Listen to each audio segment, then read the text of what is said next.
Assalamualaikum warahmatullahi wabarakatuh. Selamat siang Ibu-Ibu.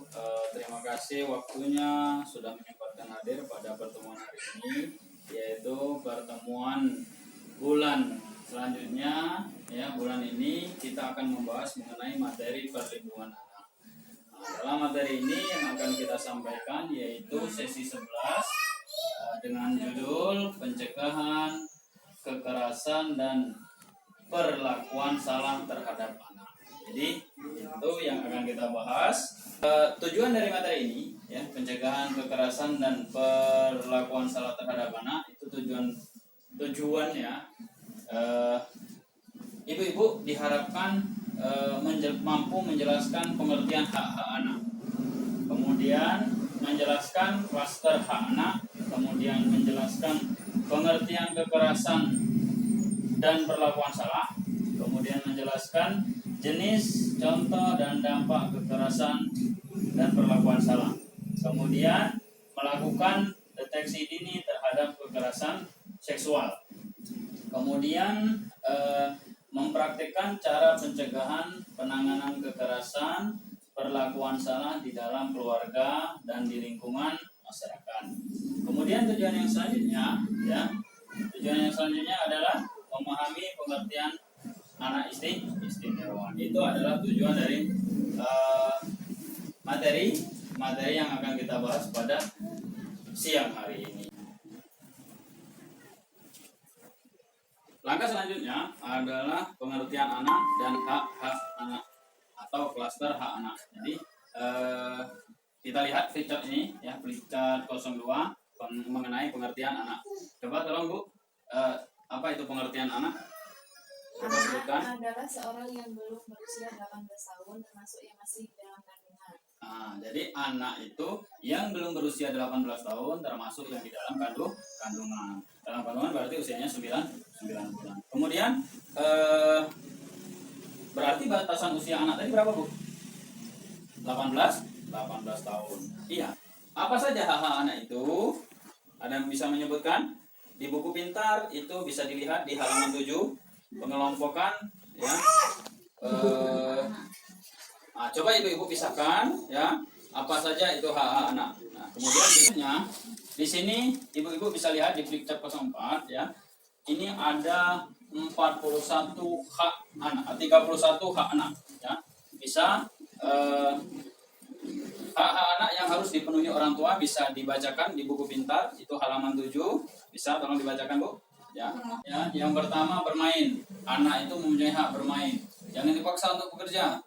Kemudian berkreasi, berpartisipasi, berhubungan dengan orang tua bila terpisahkan. Misalnya nih orang tuanya cerai atau misalnya mondok, telepon anaknya. Kemudian bebas beribadah sesuai agamanya. Kemudian bebas berkumpul, bebas berserikat, hidup dengan orang tua, kelangsungan hidup, tumbuh dan berkembang, nama, identitas, kewarganegaraan, pendidikan, informasi, standar kesehatan paling tinggi, standar hidup yang layak.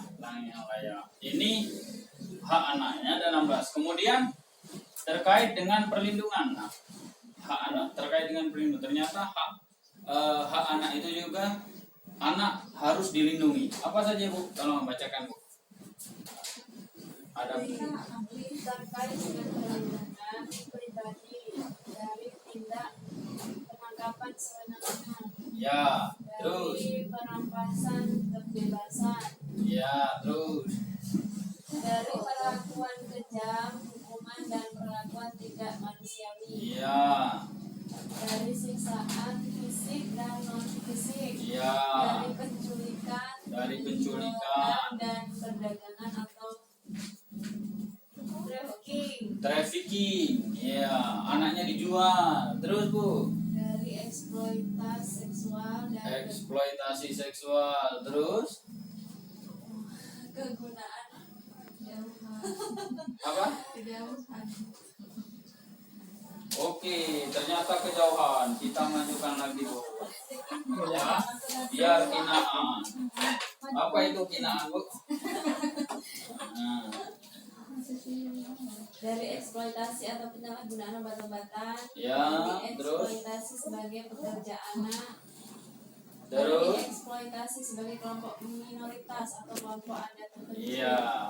Jadi ini adalah hak-hak anak yang harus dilindungi oleh orang tuanya. Kita akan mengetahui apa itu pengertian kekerasan terhadap anak. Ya, ibu-ibu bisa berkelompok, kemudian menuliskan. Ada pena bu? Ada. Di situ ada pena tadi. Silakan ambil pena. Ini bu, silakan tulis ya. Apa itu perlakuan baik anak, kemudian apa itu perlakuan buruk anak. Coba silakan tuliskan bu. Apa itu perlakuan baiknya ibu, ini perlakuan baiknya, ibu satunya perlakuan buruknya. Coba mewakili kelompoknya masing-masing. Perlakuan baik anak itu apa saja bu? Perlakuan baik itu kalau menurut saya seperti anak itu makan sambil duduk. Sambil duduk, makan sambil duduk, Iya. bukan sambil berdiri. Ya, terus kemudian apa bu? Hal-hal buruk yang terdapat pada anak bu? Jika disuruh tidak mau. Jika disuruh tidak mau. Terus perlakuan baik adalah mereka yang melakukan tindakan sesuai dengan tanggung jawab atau kewajibannya. Dan perlakuan buruk itu apa? Perlakuan buruk itu adalah tindakan yang merugikan kepentingan anak. Itu jadi perlakuan baik itu apa? Kemudian perlakuan buruk. Jadi kalau anak itu sudah apa yang diperbuat, kemudian anak itu bertanggung jawab, maka itu adalah perlakuan baik. Kemudian perlakuan buruk itu tindakan yang merugikan kepentingan anak. Nah, kemudian kita tahu pengertian kekerasan terhadap anak. Kekerasan terhadap anak adalah setiap perbuatan terhadap anak yang berakibat timbulnya kesengsaraan atau penderitaan secara fisik, mental, seksual, psikologis, termasuk penelantaran dan eksploitasi. Ya. Perlakuan buruk yang mengancam integritas tubuh dan merendahkan martabat anak. Ini berdasarkan Undang-Undang Nomor Permenek PP dan PPA Nomor 2 Tahun 2010 tentang RAN PPKTA. Langkah selanjutnya adalah jenis kekerasan dan perlakuan salah. Ya. Di sini kita lihat ini bu ya, ini ada kartu jempol bu. Ya. Kartu jempol ini kalau dia ke atas berarti tandanya baik, kemudian kalau ke bawah itu buruk. Nah, ibu-ibu nanti bisa praktekkan ya. Ini adalah gambar ya, gambar tubuh manusia. Ini anak laki-laki, ini adalah anak perempuan. Pada bagian ini mana yang rawan terjadi kekerasan?